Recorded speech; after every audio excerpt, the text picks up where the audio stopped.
Llegó a su casa, este pata, cansado de la chamba, entra, va a la cocina, pasa por ahí, no había nadie, va hasta su habitación, ve el closet, no estaban las cosas de su esposa y no estaban las cosas de sus hijos en sus cuartos tampoco. Soy Pío Salazar, abogado fundador de Pipas Consulting, y te voy a contar de este tipo de situaciones que lamentablemente no son tan inusuales como debieran. El año pasado recibo a este cliente que viene acá a la oficina a buscarme, como mucha gente, porque tenía un tema relacionado a una separación. Estos temas siempre son difíciles, siempre son complicados, pueden ser saludables, como yo siempre digo, pero difíciles siempre son. Y este tipo no podía parar de, digamos, de moverse en su sitio, estaba súper angustiado, se notaba que había pasado la noche más terrible de su vida y estaba desesperado. ¿Qué es lo que había pasado? Su esposa, la mamá de sus hijos, se había ido mientras él estaba en la oficina, mientras él estaba trabajando, con los hijos sin avisarle. Había hecho los maletines, había metido además ropa en maletas de viaje y se había movido de la casa sin hablarlo con él. Lógicamente, no es que no habían ya discusiones, peleas, conflictos entre ellos, pero el caso es que se fue. El caso es que se fue sin avisarle y lo peor de todo, se llevó a los hijos sin habérselo avisado. Tú me dirás, y eso está mal siempre, creo que la única ocasión en la que eso es válido para mí, en mi opinión, es cuando esto de acá surge por un tema de peligro. Es decir, cuando la persona que se ha ido a trabajar y regresa es una persona violenta, agresiva, si es que en la casa están esos elementos, y has tenido que salir o ha tenido que salir la mujer, digamos, sin que la otra parte la vea, pero por ese tema, por un tema de peligro. Este caso no había sido de esa naturaleza. Lo único que había pasado es que no se terminaban de poner de acuerdo sobre la separación. Valga las verdades, ambos se querían separar, pero no se ponían de acuerdo con quién iban a estar los hijos. La mamá quería irse con los hijos de la casa. El papá quería, si es que la mamá se iba, que no se lleve a los hijos.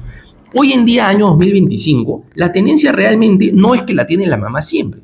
Hoy en día la tenencia tiene que ser, como regla general, compartida.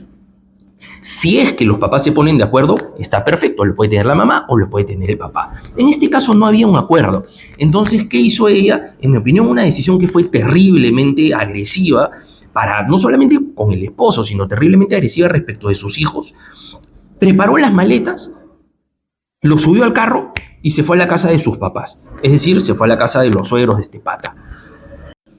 La desesperación más grande que tenía este cliente no era solamente que ella se había ido claramente de forma irreversible, de forma que no era pues un día, 2 días, se había llevado toda la ropa y los esenciales de los chicos, los juguetes y hasta los pasaportes.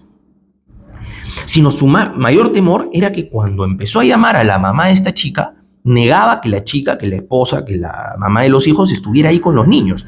Le dijo, no, yo no sé nada, en un acto de complicidad terrible con esta señora, porque en verdad sí estaban ahí, sí habían ido, desde el momento en el que se fueron, se habían instalado ahí. Y el plan que tenían era que esta señora, la mamá de los hijos, eventualmente se iba a mudar a otro lado. Y como la mamá de los hijos no quería que este pata, que mi cliente se aparezca y haga pues lo que haría cualquier papá, que es tratar de resolver la situación, le mintieron y no le dijeron dónde estaban. Entonces, las primeras 24 horas, lo único que él tuvo que asumir, dado que no estaban las maletas, dado que no estaba la ropa, dado que no estaban los esenciales de sus hijos, era que lo que había pasado era naturalmente una separación, pero no el hecho de no tener control, no poder contactarte con tus hijos en ese tipo de circunstancias, genera un daño que es irreparable. Y es un daño que efectivamente se tenía que llevar a las autoridades, a la Policía Nacional primero, a la Fiscalía y al Poder Judicial. ¿Qué hicimos? Lo primero que hicimos fue, chequeamos primero si es que alguna de las personas más cercanas a ella, fuera de la mamá que estaba mintiendo, la mamá de la mamá, la abuela, tenía conocimiento de estas circunstancias. Entonces este pata llamó pues evidentemente primero a las mejores amigas, un par de primas, creo que eran de mi cliente, y la verdad es que parece que no sabían absolutamente nada. Trató de contactarla no solamente por celular, que es lo evidente, sino a través de los sistemas de mensaje que tienen las redes sociales, a través de mensajes de Instagram, a través de mensajes de Facebook, etcétera, etcétera. Y no tenía respuesta. Y habían pasado más de 24 horas. Ojo. Dentro de todas estas circunstancias, felizmente, por la abuela, se entera una de las familiares, una de las hermanas de la mamá de los niños. Esta señora, esta mujer, digamos la cuñada de mi cliente, más allá de que, como es evidente y como casi siempre va a estar del lado de su familia, quería mucho a los chicos. Y además es mamá. Y atendió esta circunstancia de una forma que yo felicito.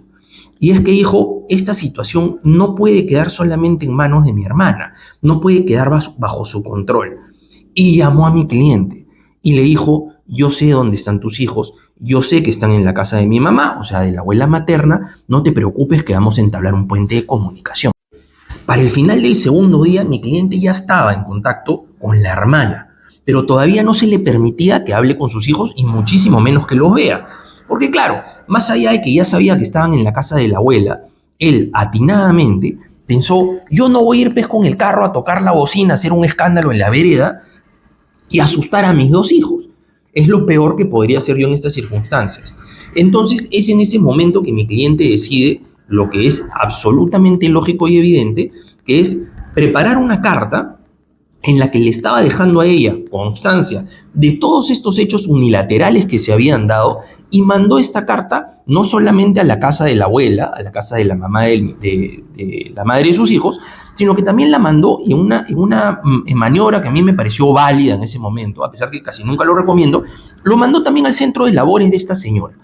¿Por qué?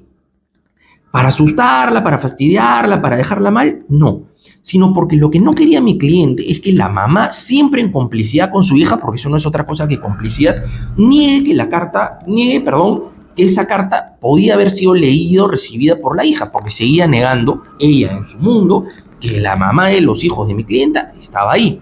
La recibió el centro de labores la carta, la mandamos sin conducto notarial para hacerlo más rápido, porque ojo, es absolutamente válido, no es que tenga que ser por notario siempre. Y la recibe la empresa y por supuesto se comunican con ella. Entonces ya tenemos dos canales de comunicación. Uno, no directo, pero muchísimo más ágil, que era la hermana, que decía que los hijos estaban bien, que la mamá se iba a comunicar eventualmente, etcétera, etcétera. Y el centro de labores, que no es que nos respondía mucho, no es que le respondía nada a mi cliente, más allá de vamos a ver qué está pasando, pero que claramente se iba a comunicar para evitar, si es que fuera el caso, que esto se tratara de una situación absolutamente contraria pese a la ley y querían ayudar, querían intervenir. Pasan más las horas y por fin llega una primera comunicación de la mamá de los hijos de mi cliente, de su esposa. ¿Qué es lo que le dice? Le dice, yo he hecho esto, y esto pues es la carta típica que utilizamos los papás o que utilizan los papás en este tipo de circunstancias. Lo he hecho esto pensando en el bienestar de nuestros hijos. Acá entra pues un mundo de posibilidades de lo que ella puede pensar que es lo mejor para sus hijos. Pero lo que ella no estaba poniendo en el medio es que su opinión no es la que determina cuál es la ingeniería, la arquitectura de la familia. Eso es un tema que tiene que ser o consensuado entre las partes o a través de una autoridad que lo defina. Para eso existen los jueces y existen los conciliadores.